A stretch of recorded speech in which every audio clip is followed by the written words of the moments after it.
everybody. Welcome to the Barrow Brewing Company Summer Lecture Series.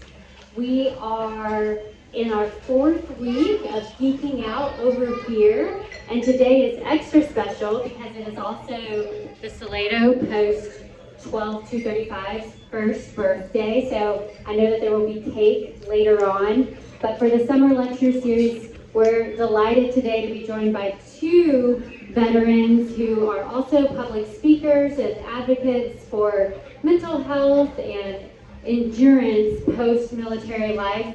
And I think we are all going to learn lessons whether we've been in the military or not. I think today's going to be really fun, exciting. First up is Annette Wittenberger, all the way from Killeen. Annette is a retired major from the U.S. Army. She also qualifies as a mom and a military spouse. And now she's an advocate for mental health, and she's really working to get rid of the stigma that was associated for years and years and lifetimes with mental health in the military. So if you guys would, just know you can get up and get more beer. You can get up, use the bathroom, get up, get more beer. You can come and go, it's okay. We're gonna have a fun time. These lectures usually last 20 to 60 minutes. So if you have questions, we'll have a Q&A at the end of the session, but please give a hearty welcome to Annette Wittenberger.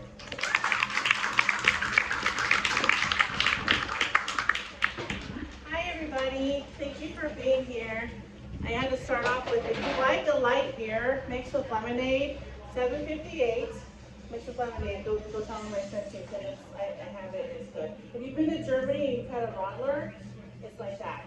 So just wanted to throw it out there. Anytime you want a beer, go get one of those.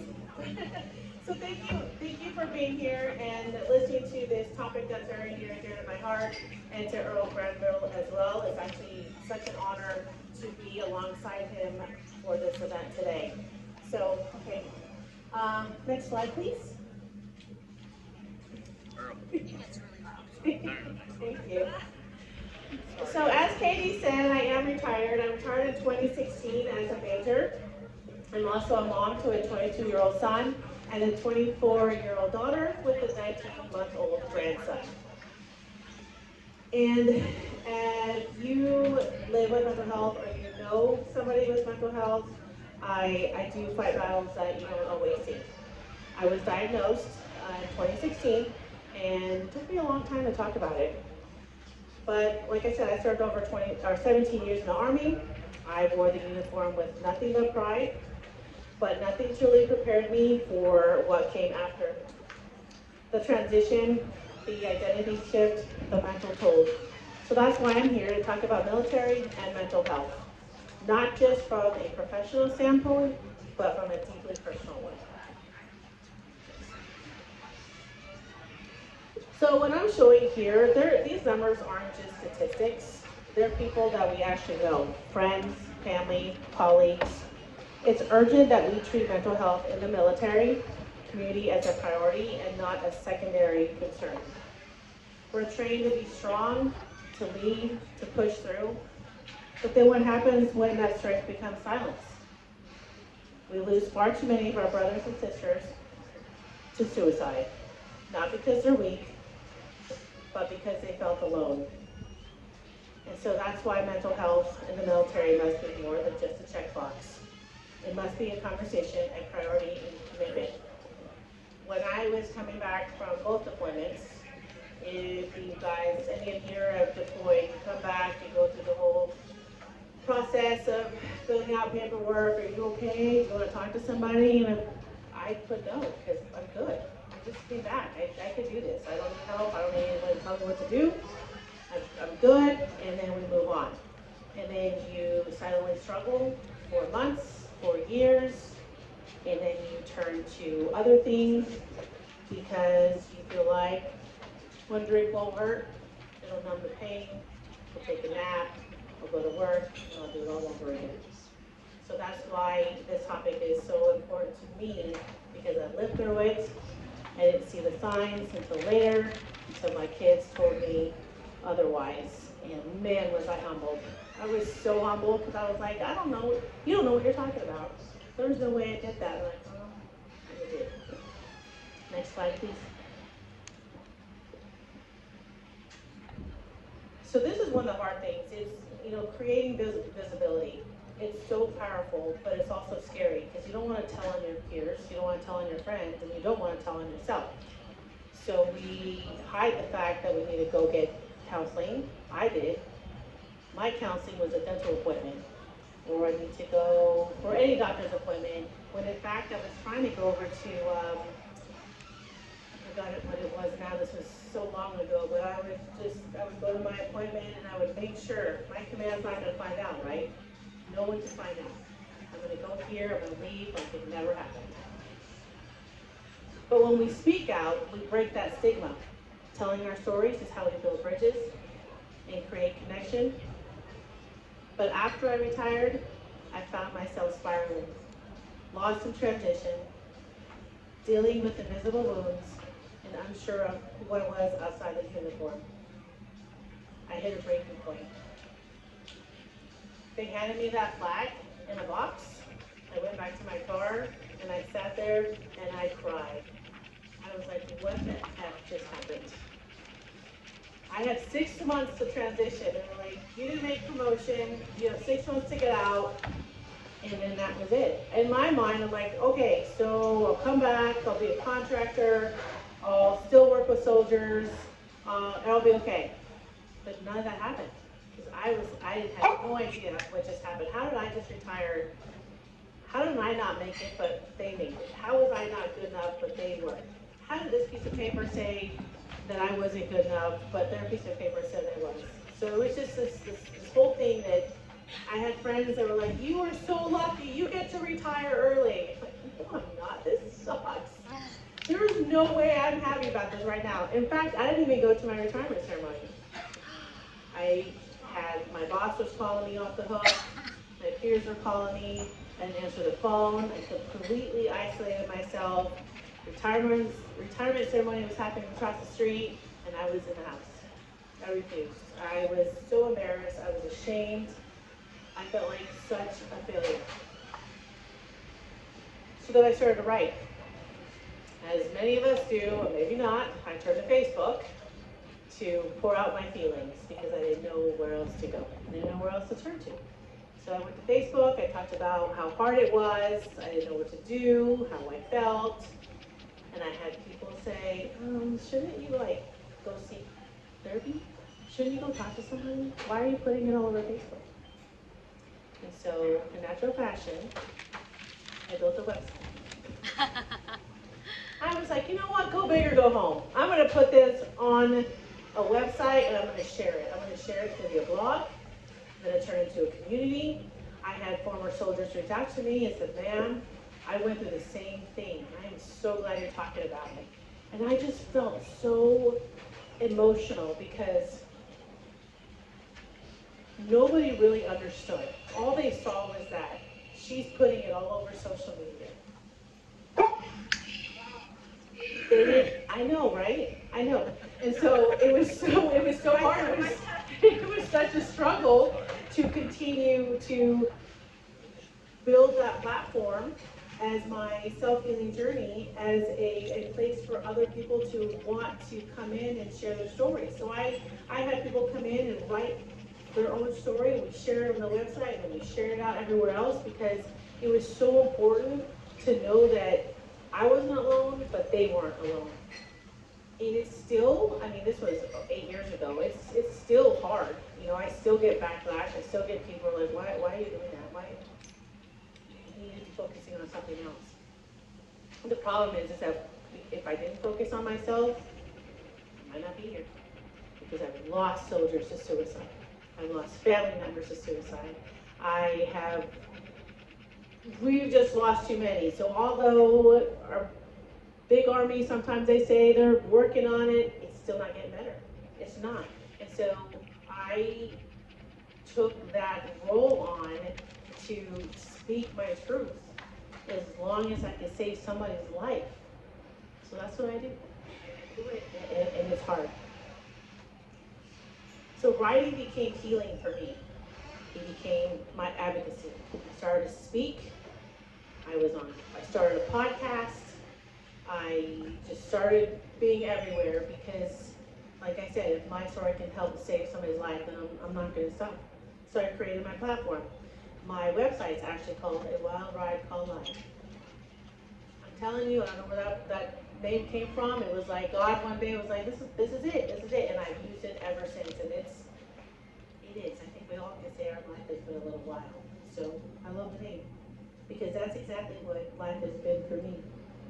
Through my blog, through speaking engagements and community, I became sharing the messy, the raw, and real parts of my journey, and I realized that I wasn't alone.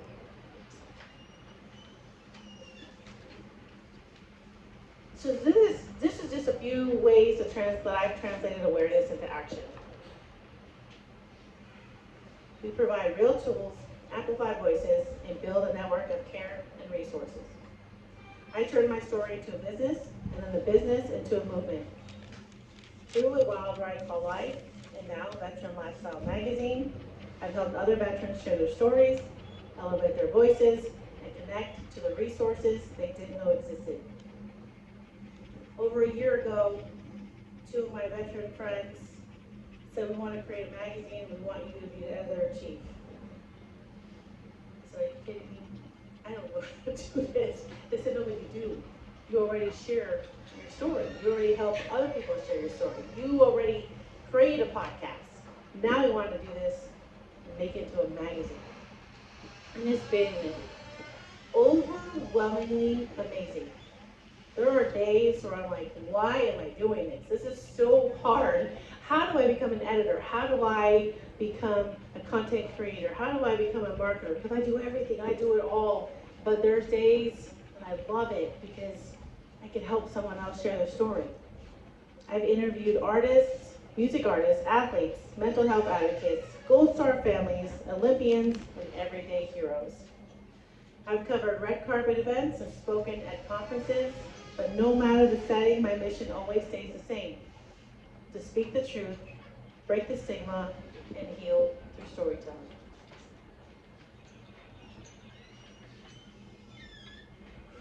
My story is just one lens. I share it so others feel less alone. We need more stories, more connections, and more healing spaces. Behind these platforms and projects is just me, a woman who has walked through the fire. I've battled divorce, I've battled grief, abandonment, and the challenges of being a mother and grandmother while trying to rebuild my life. I've been through heartbreaks most can't even imagine, and I've had to fight for my worth even after service. But I've also rediscovered my voice through music. A little fun fact, I went to music school. It was paid for by the Army, thank you. It was grueling, but I am a songwriter and a producer.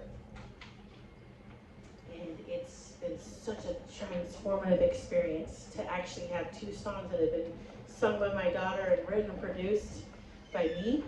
It's actually insane, but healing doesn't always look like therapy. Sometimes it looks like lyrics, or long walks, or quiet prayers.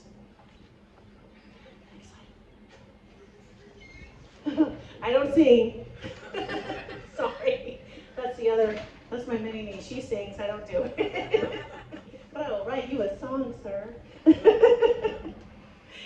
So each of us has a role. Whether you're a veteran, a spouse, a friend, or an ally, you can help by speaking up and standing with those who are struggling. If you take anything away from my story today, let it be this: you're not broken. You are becoming. Healing. Yes, sir. I know. Healing is not linear, and you are allowed to fall apart as many times as it takes to rebuild. Mental health matters in and out of uniform. Telling your story does not make you weak. It gives someone else the permission to tell theirs. So if you're struggling, speak up. If you healed, speak louder. And if you're ready to take that next step, know that you don't have to do it alone.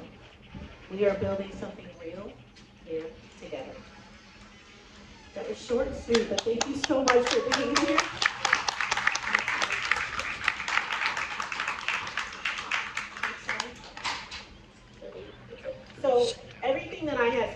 about today. I have tons of resources actually that go along with the statistics, places that you can refer your friends to or someone that you know that's struggling. Click this QR code and everything will be on there, and then ways to connect with me. So thank you very much.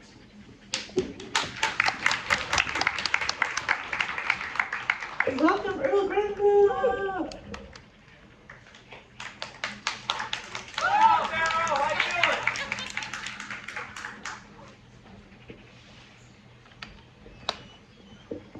How you doing, Salado? You got Wade up there? How you doing? And Ed, thank you so much for sharing your story and showing your vulnerability. It makes a huge impact in our community. Ladies and gentlemen, my name is Earl Granville. A little bit about my background. I'm a 9-year veteran of the Pennsylvania Army National Guard with deployments to Bosnia, Iraq, and Afghanistan as an infantryman. I was wounded in the line of duty. A little bit of what I do now is I'm a public speaker traveling all over the country discussing my ideas of healthy ways to battle adversity and showing the power of what community can do. I run 2 charities called Operation Enduring Warrior and the Oscar Mike Foundation. These organizations, they help keep wounded and disabled veterans active. Their injuries aren't going to find who they are, they're going to find themselves. And I play sled hockey for an all-wounded veteran team called the USA Warriors. We're located in Washington, D.C. And ladies and gentlemen, if you're a hockey fan, don't come see me because I am the worst hockey player you will ever meet. I'm not kidding about that either. But I want to back up a little bit. Tell you my reason of joining the military. I was a senior in Carbondale Area High School, just right outside of Scranton, Pennsylvania, when my twin brother Joe talked to me about joining some type of armed forces. And at the time, I was like, dude, I don't want to do that. I feel like growing up as a teenager, here I am going to like these underground punk shows, playing guitar a little bit, and with that type of culture, the idea of joining the military really didn't appease what I wanted to do in my life. However, there was an incentive. There was a free college education. Hey, what can this do for me? Right? It was making it about me. What can this do for myself, right, in my future? And that was the reason why I joined. Joe and I graduated high school. We had a nice summer. We landed in basic training in Fort Benning, Georgia, and started a career as soldiers. The date was September 1st, 2001. I don't gotta tell you what happened 11 days later, right? And I looked at my brother and I said, dude, what the did you get me into? I didn't join the military to go to war, right? Pretty selfish, don't you think? Like I said, I was making it about me. There was no turning back at this point. Joe and I got through basic training, became infantry, and joined the 109th Infantry in the Pennsylvania Army National Guard. And our unit was in a little town called Honesdale, Pennsylvania. Now, getting out of basic training, being that, like I said, we were guard, we went back to Scranton, Pennsylvania, and I was looking at getting a college education, but I was immediately put on hold when we got orders for Bosnia. Now, if you guys aren't familiar with the Bosnian conflict, right? So, 92 to 95, this horrible genocide is happening in this part of Eastern Europe. And finally, after 3 years of this happening, NATO forces says, enough, we gotta get this in order. Right? If you want to learn a little bit more about it, there's a book called Love Thy Neighbor by Peter Maas is the author. And Angelina Jolie was part of a movie called In the Land of Blood and Honey. And it discusses these horrible atrocities that are happening in this part of Eastern Europe in the early to mid-90s. So by the time my unit gets there, the 109th Infantry, all the fighting is pretty much stopped. It's now 2002. It's now a peacekeeping mission. So looking back, I realized nice, safe deployment. Nobody got hurt. Easy day, right? Came home from this tour after being there for 7 months, the spring of 2003. We got back to Scranton, Pennsylvania. I enrolled in a Lackawanna College, starting on that education. The whole reason why I joined the military to begin with. I got 2 semesters in, when all of a sudden we got a warning order for Iraq. But this was a volunteer mission for those who were in Bosnia. And I was like, I'm not gonna go. Joe, on the other hand, he decided to raise his hand. And him and my other buddies that were in Bosnia, they were gonna go. And I got to sit on it for a little bit, for a few weeks, and think about it. God forbid if something happened to my brother and my friends that were going over to Iraq, and I'm at home partying at college, how would that make me feel? So I decided to put my big boy pants on, and off I went to Iraq with the 109th Infantry. So Lado, let me tell you something. It's the best decision I ever made. What do I mean by that? Like I said, when I first joined the military, it was about me. What can I get out of this? Going to Iraq, becoming an NCO, a sergeant, so taking on these more responsibilities. I'm a little more mature at this point. I saw the big picture of wearing that uniform. This isn't about me. It's about us. Something that Annette talked about a little bit. Being a part of something bigger than ourselves. Now, my time in Iraq, ladies and gentlemen, my unit, the 109th Infantry, were split in half. My company, Alpha Company of the 109th, were sent to a place called Al-Assad, Iraq, a Western air base in the middle of El Anbar, Providence, with really not a lot going on. We would do convoys and little patrols in the area. But my friends in Bravo Company, anybody who served, this is a place you may have heard of called Ramadi. Let's just say, ladies and gentlemen, it's now 2005 and 2006 while we're over there. These are two different deployments. August 9th, 2005, while on a foot patrol in the vicinity of Ramadi, this squad takes sniper fire. Hit that day, Staff Sergeant Ryan Ostrom from sniper fire. Killed in action. September 19, 2005, while on patrol on Bradley fighting vehicles, one of those Bradleys hits a roadside bomb. Driving the vehicle that day, Specialist Billy Evans of Montrose, Pennsylvania, killed in action. September 28, 2005, while on patrol on Bradley fighting vehicles, one of those vehicles hits a roadside bomb. The IED is full of white phosphorus. All 5 killed in action. Staff Sergeant Daniel Arnold of Susquehanna County. Staff Sergeant George Puglisi of Carbondale, Pennsylvania. Sergeant Eric Slobodnik of Greenfield Township. Specialist Lee Wiegand of Susquehanna County. And PFC Oliver Brown of Bradford County. You can imagine what this did to my unit in the 109th. This adversity, fallen friends, fallen brothers. Shortly after, about 5 weeks later, I decided to use my 2-week leave to go home. Everybody got 2-week leave. But I went back to northeastern Pennsylvania. I'm seeing flags half-mast, names of the fallen on businesses. God bless the 109th. And I'm realizing this didn't just do a huge toll on the 109th Infantry, but also northeastern Pennsylvania and Scranton at large. The heavy weight that we're carrying, not just a unit, but also as a community. I went back to Iraq after my leave. Joe and I both had a year left in our contract after that. We both re-upped in country, and I knew this is a job I wanted to do for the rest of my life. When I came home from that deployment, I enrolled right back into Lackawanna College, getting more of that education. I got my associate's degree, hit a fork in the road. What's next? Do I get more education at a university? Get that undergrad? Do I start looking for work? All of a sudden, we got another warning order, and this was Afghanistan. Being attached to a unit called the 103rd Armor of the Pennsylvania Army National Guard. I raised my hand right away. Joe, on the other hand, is now married. And him and his wife, Stephanie, want to start a family, and that's his priority. And Joe says to me, hey, dude, sorry, but I'm staying back, and I think you should too. We should only go over when we don't have a choice to go over. I'm like, sorry, Joe. I'm cutting that cord. And off I went to Afghanistan with the 103rd. Now, on this deployment, We're part of what's called the Provincial Reconstruction Team, or PRT for short. Each province in Afghanistan has a PRT team. And their job is working with local government, helping make Afghanistan a better place. Renovating hospitals, building better roads.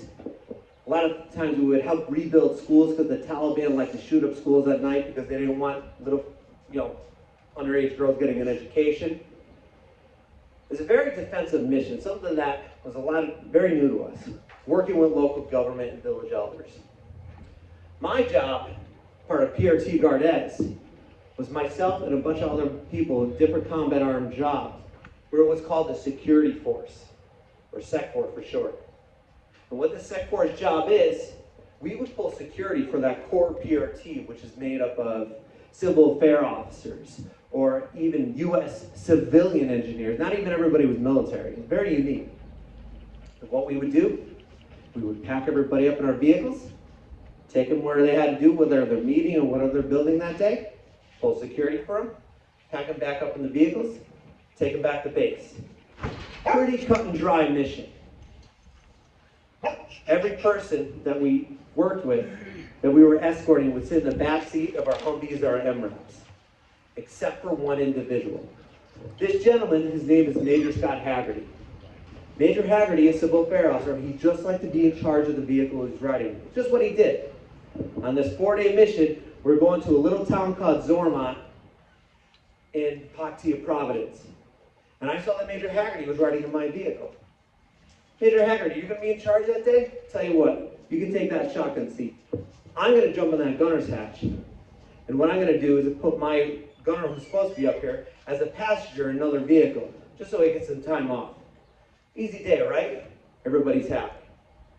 Now, the 4th day and final day of this mission, this 4-day patrol we had, we're going to a spot escorting a sub-governor of Afghanistan to look at a future spot to build a school. And this is our first time bringing to this area these bigger vehicles. They're called MRAP, 6-wheeled vehicles, right?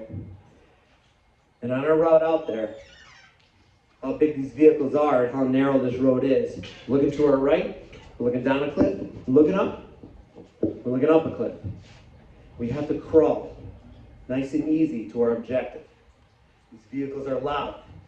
We're noticing in the distance we're being watched. People know we're here. Luckily, we get to our objective. No harm, no foul. After we finish the day up, we decided to pull our maps out, our Blue Force tracker, what we call our electronic maps in the vehicle, and decided to take a different route back. One where we're not in such a vulnerable position. We all agree on a route, and we take this new road. Nice open roads, we could really be more aggressive in our driving. Now on this new route, look, I grew up in Pennsylvania, ladies and gentlemen. A lot of green, a lot of trees. And Afghanistan, which is full of like a desert mountainous climate. And on this new route, I'm seeing these green trees and green grass. First time being in Afghanistan, seeing this. So I'm over the headset in the gunner's hatch. Who's growing their grass in Afghanistan? It's beautiful here. The next thing I remember, I saw nothing but black. You know when you put your head underwater and what you're hearing at that time, it's like a faint noise. Like you hear things, but it's very faint. That's the best way to describe what I was hearing in that moment. And I felt the momentum. And I'm saying to myself in my head, what the heck is going on right now? When I came to, I opened my eyes. Big, beautiful sky. It's like 2:30 in the afternoon. Jeez, why am I on the ground? Holy crap. My legs are backwards, and I'm full of blood. The Humvee completely ripped to shreds. We just hit a roadside bomb. All I tried to do was assess the situation. I tried to stand up. Well, that wasn't happening. I heard my buddy, Joe Buddy, yell, "Get him in a body bag." People are killers. Us, I don't hear gunfire going on. What exactly is happening? My medic gets to me, U.S. Air Force Tech Sergeant Eric Jones. We call him Doc Jones. Doc starts working on my wounds, get that bleeding under control. Doc, how's everybody doing? They're doing fine, they're doing good. We're gonna get you out of here. Doc got the bleeding stopped. Him and a few of my buddies put me on a litter, and they transferred me over right behind an MRAP, one of the bigger vehicles. And they carried me over. They walked me right past 2 body bags. And I could tell from all the equipment around me, I knew exactly who it was. It was the remains of Major Scott Haggerty of Stillwater, Oklahoma. The gentleman who took my seat that day, which is why I'm still standing here in front of you. And driving the vehicle that day, Specialist Derek Holland of Wind Gap, Pennsylvania. Derek just turned 20 years old. My buddy's calling the 9 line. I hear the Black Hawk come in. As it lands, they put me on. And as that Black Hawk takes off, you can imagine where my mind is racing. What the heck happened? What am I going to do with my life now? And land to my right, it was that Afghan sub-governor. And I got to tell you something, ladies and gentlemen, he looked a lot worse than I did. I'm 24 years old when this happened. My guess is he's in his 50s. And I think age has a lot to do when your body goes through this type of trauma. And I wasn't sure if he was going to make it or not. And I'm a Christian man. I take my right hand, I squeeze his left, and I say, "Dear God, Allah, get us out of here alive." Black Hawk takes us to U.S. Army base, Bagram Air Base, one of the biggest U.S. hospitals in Afghanistan. As that Black Hawk lands, they transport us into the hospital. They start working on my wounds, on both our wounds. Later on that day, a doctor comes into my room and he says, "Hey, you have to do surgery on her right hip immediately." Like, "Doc, you do what you gotta do." I went under for surgery. I wake up to a nurse pulling a breathing tube out of my throat. And she informs me, as I wake up, that I'm at Landstuhl Air Base in Germany, a whole different continent at that point. Don't remember anything in between. And the doctor comes in that day and he says, "Hey, here's a situation with your legs. Your right leg we think we could salvage. It needs more surgery on it, but your left leg we're going to have to amputate." Whew. Heavy stuff, ladies and gentlemen. Like, "Doc, do you think I could keep it?" He's like, "Well, if you keep it, you're not going to be able to walk on it, so you're probably going to be on crutches or wheelchair for the rest of your life, so you're better off getting a prosthetic." "No, Doc, you're not hearing what I'm saying. Do you think I could keep it?" And he said, "No." Let me tell you something, Barrel Brewery. There's nothing more my property than those 5 tumbler sitting on that table, am I right? You guys ever see A Christmas Story? Yeah. Oh my God. You know that cool lamp? You know what I'm talking about, right? Wouldn't that be cool for Halloween, freaking the kids out, right? Then he got to keep my leg, which I don't know what that doctor did. It brought it home to his dog to chew on. I don't know. More surgeries in Germany, and I finally got the green light to come back to the States. Walter Reed Army Medical Center in Washington, D.C. And this is going to be my home for a while. My 3rd day there, I'm still in ICU. And my immediate family gets a green light to come down, my parents and my siblings. And one by one, they visit me in the room that I'm staying in. Just so it's not overwhelming having everyone there at once. First my mom, she leaves. Then my dad, he leaves. One of my siblings, another one of my siblings. And eventually, there was Joe. You can imagine this awkward reunion. You know, it looked like I lost like 80 pounds. I'm real skinny. My skin's this tint of orange. I'm missing a limb. Wound vacs coming out of both what's left of my left and my right leg. And I'm just trying to crack jokes. Joe says to me at some point, "I should have just gone with you." Gone with me, dude. You could have been killed. Look at this. I got the second chance at life. So what do I have to complain about? Does that make sense? Now this is now 2008. Both these wars in Iraq and Afghanistan are pretty damn heavy at this point. You can imagine all the men and women around at Walter Reed Army Medical Center. Double amputees, triple amputees, burn casualties, post-traumatic stress, traumatic brain injury. You name it, ladies and gentlemen, it was all there. Boy, what a somber place this sounds like at Walter Reed Army Medical Center in history. I have to tell you something though. When I say somber, it's the complete opposite. One thing I learned of being in the military, We all give each other a hard time. And that culture is still there. You know, the Army and the Marines are duking it out. What's a better branch? Nobody still likes the Air Force. Army? Damn right, Army. So it's like seeing these guys crack jokes. I'm being called a paper cup by these triple amputees because I just lost one leg, right? I'm realizing this ain't so bad, right? Looking back and realizing how important that was in my recovery, and being around these individuals with much more severe injuries that were there longer than me, doing these amazing things, like, this ain't so bad. And medical retired out of Walter Reed.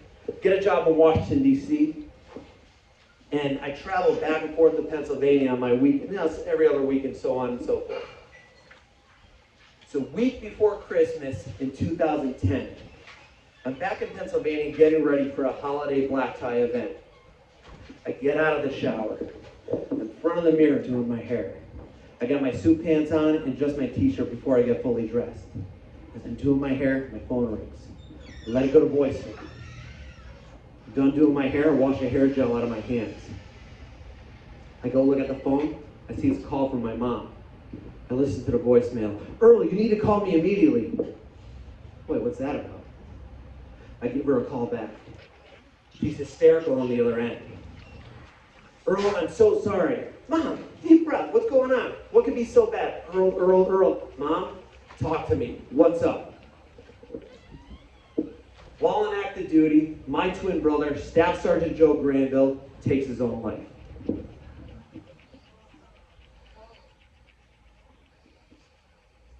Worst day of my life, ladies and gentlemen.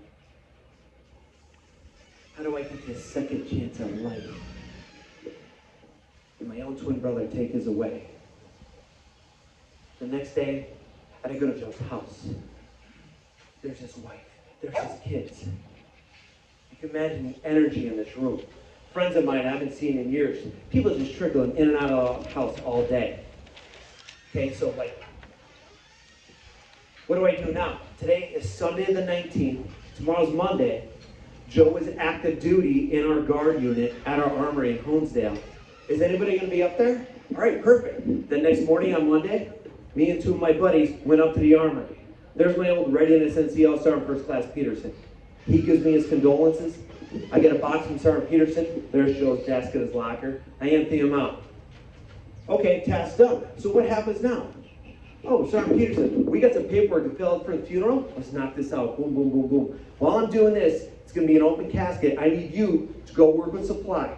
Make sure all of Joe's awards are up to date on his uniform. I want him laid to rest in his dress blues. Make sure that happens. You're going to take his wife to St. Rosalima Church in Carbondale, work all the logistics for the funeral. You're going to come with me, take my mom to Priest Funeral Home in Carbondale, pick out a casket, and just started delegating all these tasks.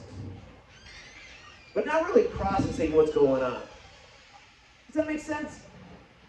It's like I put myself on autopilot and just got these things had to get done. Well, the day came at Joe's funeral. I got my army dress blues. I walk up to that casket. I give Joe the final salute. That's that.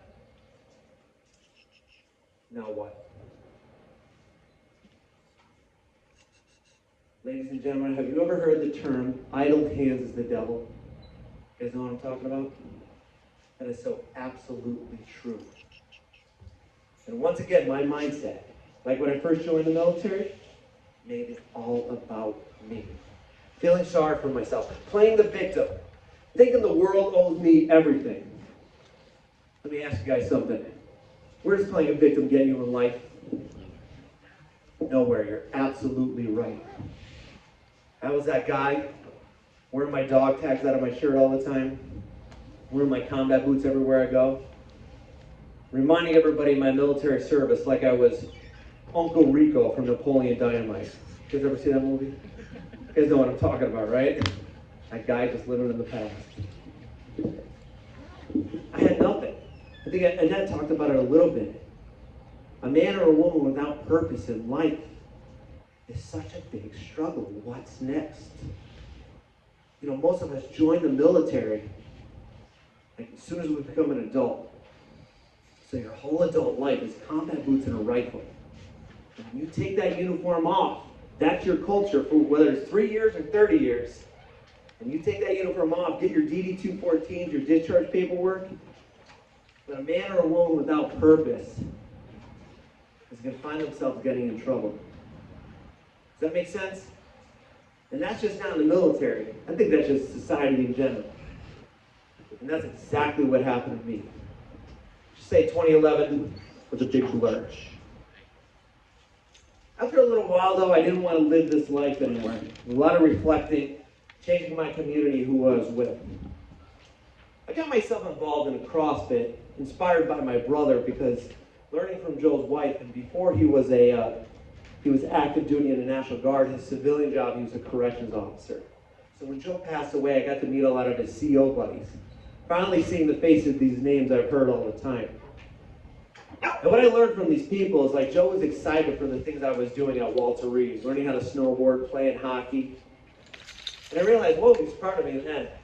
Would he be proud of me now? So I decided to step out of my comfort zone and try new things. Got involved in a CrossFit. Not only was I challenging myself physically, but also part of a community once again. And then I just found myself getting checked in the box and making new goals for myself from the physical standpoint. A man with purpose, like I said, you're going to fall. So I had to make my own purpose, make those own goals. And I wasn't doing it by myself. I was doing it with my community, this new community in CrossFit. What this did is led me to run Spartan races. And my first ever Spartan race was in 2013 in a place called Wintergreen, Virginia. Very hot, very humid. The morning of, I'm getting my bib for the race. And as I step out, I notice these individuals are wearing these multi-cam camouflage uniforms. And I just observe them and I see them. One of them puts his hand out walking towards me and says, "Hey, are you Earl?" And I look up at this individual and I know who he is. We're friends on Facebook. This gentleman, his name is Noah Galloway. A little bit about Noah's past is, Noah served in the 101st Airborne. Vehicle hit a roadside bomb while he was in Iraq. His injuries came to be, he lost his left leg, identical to mine, through the knee, also his left arm. Noah went on to be on Dancing with the Stars and also the cover of Men's Health magazine. Look, amputee community, I know who this guy is. So as I fangirl a little bit, ripped on my Noah Galloway poster so don't make it weird. Like, dude, so great to meet you. What's with the uniform? We're an organization called Operation Enduring Warrior. And our mission is to honor, empower, and motivate wounded and disabled veterans and law enforcement to make sure their injuries don't define who they are. They're going to find themselves. Noah's like, "You want to join us today, run with the team?" I'm like, absolutely. Noah introduced me to the rest of the people in uniform who all are current or former military. And before we go to that starting line, we go to a little secluded area. They huddle up, say a little prayer. They have a little assault pack backpack on. And before we hit that starting line after the prayer, they grab their assault pack and they don a gas mask. Jeez, you guys are hardcore. I don't have to do that, do I? So I roll alongside the Matt Astley team of Operation Enduring Warrior that day. And at the end of the race, Noah says, "What do you think about joining us?" And I was like, man, I don't know if I'm ready for something like that. However, this individual who I respect so much is asking me to join his team. It's like I followed the Chicago Bulls my whole life. I'm playing some random pickup game. Here comes Jordan and Rodman saying, "Hey, you want to be on our team?" You don't turn that down, right? But you don't just you have to earn a spot to join OEW. Yeah. Myself and 9 other veterans went down to Fort Bragg, North Carolina, and for over 24 hours straight, they put us through evolution after evolution after evolution. See how we work as a team, how we handle ourselves under pressure, and what our individual physical capabilities are. Sounds pretty familiar, like a military culture, don't you think? At the end of those 24 hours, half the class failed. I was still one of the guys standing there. I was given my mask, I was given my uniform, I was given my boots, I was given my Kevlar, and I was given a purpose once again. And then I realized, just like that Iraq deployment, this isn't about me. It's about us. Being a part of something bigger than ourselves. Because I believe, ladies and gentlemen, not just veterans, but every citizen out there, every human being, there are 3 P's we all need in our lives. You must have a purpose. What do you wake up for every day to give to the world? You must have a passion. What do you wake up for every day to give to yourself? And you must be part of something bigger than yourself. And the recipe to find those 3 P's, ladies and gentlemen, the path to find those 3 P's, good attitude. You're not going to get anywhere with that miserable Uncle Rico attitude living in the past. Comfort zone. You must take a leap out. Because guess what? You're going to fail once in a while. And that's okay. You don't have to stay there. Is it failure or is it growth? What are you learning from that failure? And you don't know where to go next. It's that third path that I truly believe is so successful. Community. And that's all of you here today. The power of what community can do, ladies and gentlemen. I've noticed when we take that uniform off, or like any other individual out there, our mission in OEW and Oscar Mike Foundation is mainly like the physical aspect of being active, not let the injuries define who you are. But what I'm witnessing is when we're doing this as a community, the relationships we build is that silver lining. Understand, it's not about me, it's not about you, it's about us. The power of what community can do, ladies and gentlemen, whatever it may be. Because on those days when that weight gets heavy, you have your community to reach out to. Because it's going to get heavy at some point in your lives. But understand, you don't have to carry it by yourselves. I got an example for that right here.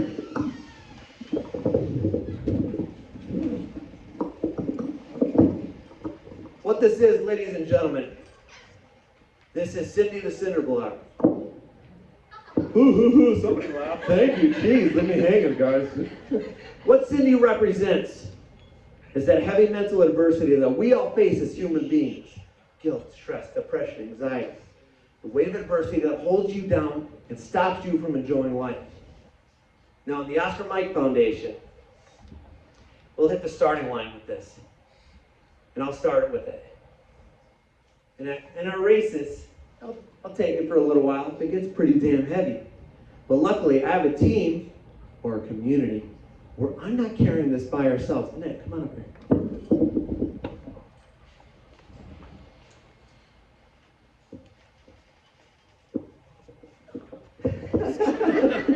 As a team and as a community, we all carry this weight together. Whether it's Operation Enduring Warrior, whether it's the Oscar Mike Foundation, whether it's the VFW Salado, the power of what community comes into play. It's not about me, it's not about you, it's about us. Mission at hand, sure thing, ladies and gentlemen, absolutely. But the relationships you build within your community, to understand you don't have to carry that weight by yourself. You guys tracking?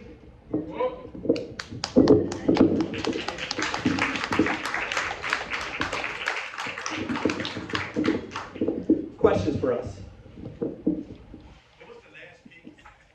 Part of something bigger than yourself. Purpose, passion, part of something. What's your favorite flavor of ice cream? Chocolate. Next question, guys. Ice is broken. Yes, ma'am.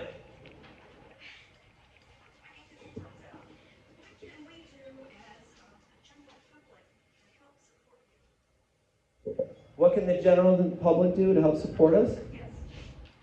Stop by the tent, right here at Salado VFW. You know, build a relationship, have a conversation. Always say hi. Where's Minnie? There she is, right there. Minnie's right here, yes.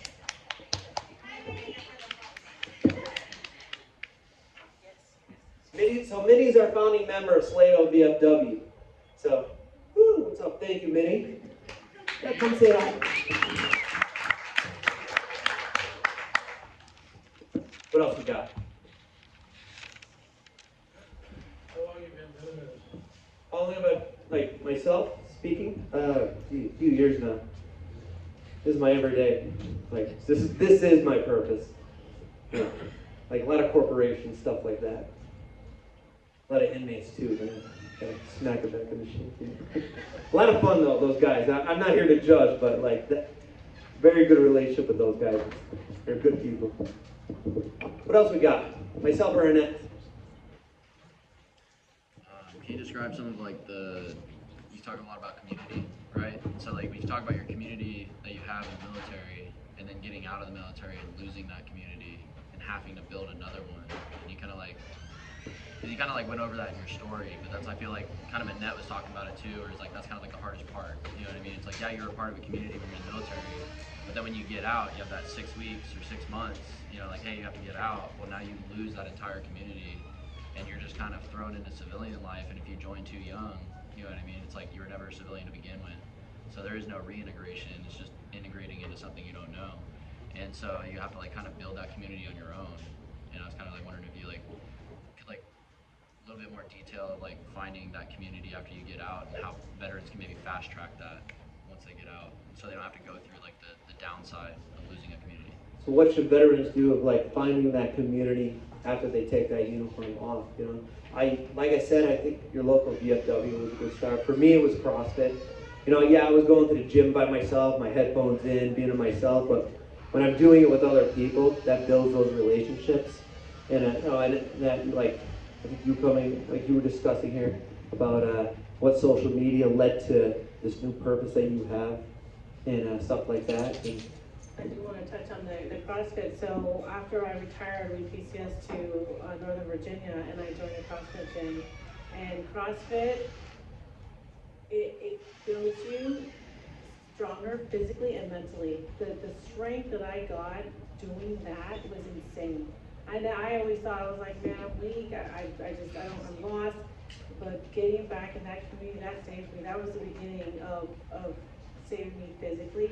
And then I just had to start the community. Like when I had the website built, I was like, I gotta start somewhere, because I'm lost. Even if I'm doing it behind a computer, there's gonna be other people that are going to gravitate towards my authenticity, just being real and raw.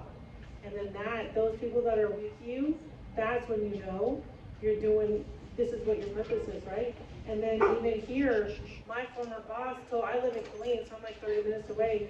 My former boss was like, hey, I met this lady, Minnie, she wants to start a VFW in Salado, you should do it. I was like, I came to one meeting and I saw how she was and who she is, and I was like, I'm done. And then it's just like building it from the ground up just made me feel like I had purpose. Because I was like, I get emotional every time. There's days where I'm like, I don't know what I'm doing. I don't know why I'm here.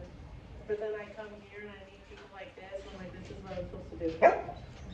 Yes, exactly. exactly, Boomer. Boomer's a guy barking here, right? He's a rude one. This is my buddy Jamie, ladies and gentlemen, my teammate in OEW. Mark. I'd like you to add, if you have time, I know it's probably running out, but just elaborating on that, stepping out of your comfort zone, because, I mean, we've done marathons together, and what you learned, I'd love to hear you elaborate if you have a second about just how important that is because I know I stepped out of my comfort zone, and what it taught me, just when you said cross-skill, strength and physical, mental ability to be able to overcome stuff is facing those challenges when you step outside the comfort zone. I think one of the biggest weaknesses that we all, I want to use the word weakness, let me take that back. One of the biggest issues we have as human beings is looking at something and saying, I can't do that. Right? I never thought I would like run a marathon after I lost my leg. And you know, I met Mark here. You guys might have seen Mark on TV. Mark is he's one of the survivors from the Boston Marathon bombing and lives right here in Texas now. I had no idea he was my neighbor, and we've known each other for years. I'm like, geez, man, you know. But I think one of the big things on that is like, you know, that push out of that comfort zone. I think that's where community does come into play again. Where I feel that like, first time I ran a marathon because I was inspired by my teammates who were running marathons in the Achilles Freedom team that Mark and I are part of, right? I was hand biking marathons, and then I came in dead last hand biking marathon because I biked it with a broken arm. And Mark and I were just kind of... I came in second to last. And I had 2 arms. But being I came in so late, I watched one of my buddies, Stephon Leroy, and Cedric King, who lost both their legs, and they're running a marathon, right? Yeah, Boston Marathon. And so I decided, because I came in so late, I decided to stick around and wait for them to finish. And I got called out by them. It's like, why aren't you running these? And I'm like, you're right, why am I running it? So the next year I ran the Boston Marathon. So, but that's what community does to help you step out of your comfort zone, where somebody may see the abilities that you're able to do, like Annette was sharing before, where an opportunity comes into play. You might not see your potential, but I do. Does that make sense? And that's what community can come into play, to help you step out of your comfort zone and realize, man, I can't believe I'm doing this. That's a good question, man. Thank you. What else we got?